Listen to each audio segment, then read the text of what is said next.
Here we are again, blurging together for blurg number 6.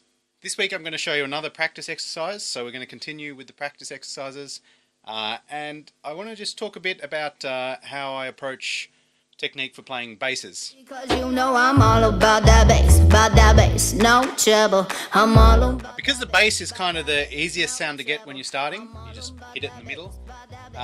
It can often get overlooked when you get a bit more advanced and as you start working on your tones and slaps.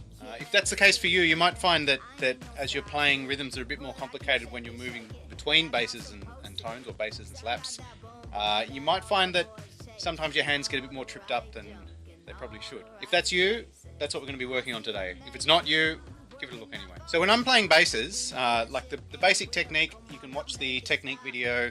If you're an African Drumming Online member, you can just log in and watch the technique videos there. If you're not a member, sign up already. It's free. And you can watch the bass video. In that, I teach you that playing a bass, you pretty much start from above the drum and play down into the drum with your palm. When I'm actually playing rhythms, I use a technique that's a little bit like a conga technique for a conga drum, different type of drumming, where I'm still hitting it straight down and into the drum, but when I hit the drum, if you can see, what I do is when I'm finished, my hand kind of rocks back onto the heel of my palm here. So I play, and then my hand's like that. I'm holding it there to show you. So I'm coming down, playing, and then my hand's rocking back.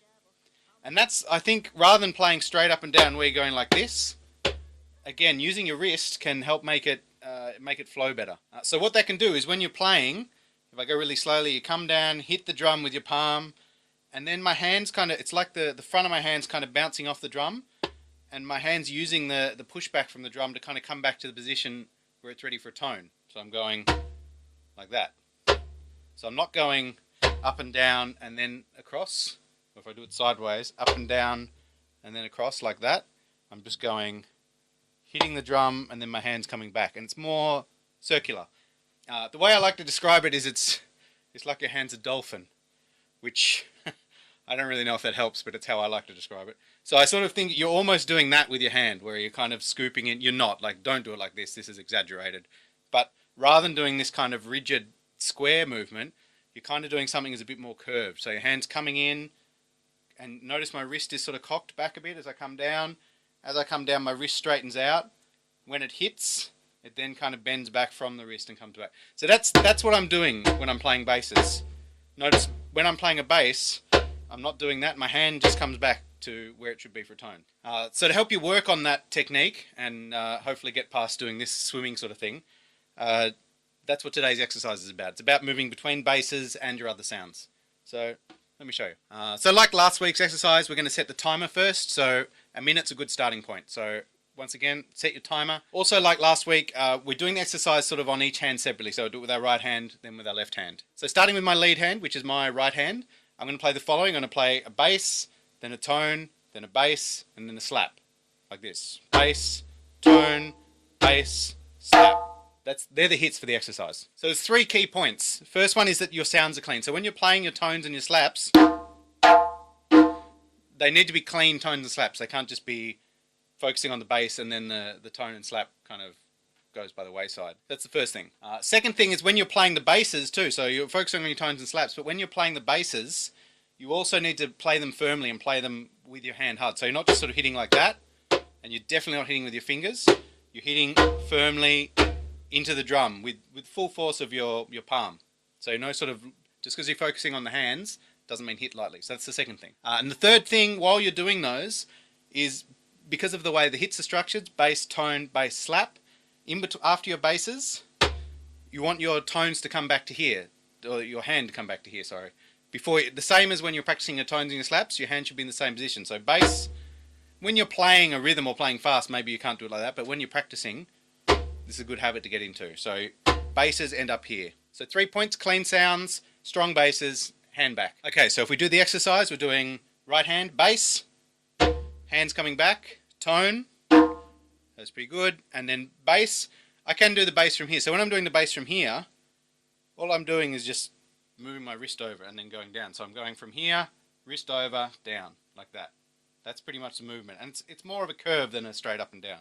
So now bass again, and then a slap. That's that hand done. So in terms of the exercise, same as the other weeks, we're keeping count. So that's 1. When I do one lot of those 4 hits, bass, tone, bass, slap, that's 1. Now we move to our left hand. So bass, tone, slap, bass, and then slap. And that's it. That's the whole exercise. So we keep doing that until the timer runs out, and then the number of times you swap hands, so the number of sequences you complete, keep track of that number, write it down on your practice worksheet, and hopefully it improves over time. So that's it. I'll just show you quickly how it looks. So we're going, that's right hand. And if you can get it so you're going kind of that fast, keeping it smooth,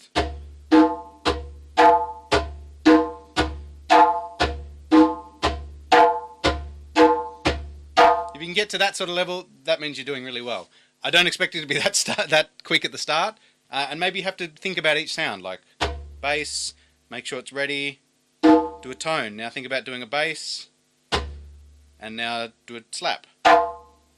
That's fine. So if you've been doing the other exercises from the other weeks, the tone exercises, slap exercises, tone and slap exercises, add this one to your repertoire. You should be up to 6 minutes, I think, now, and maybe 7, I can't remember. You keep track of it. But 7 or so minutes where you're exercising all your technique things, as well as that stamina exercise where you're playing.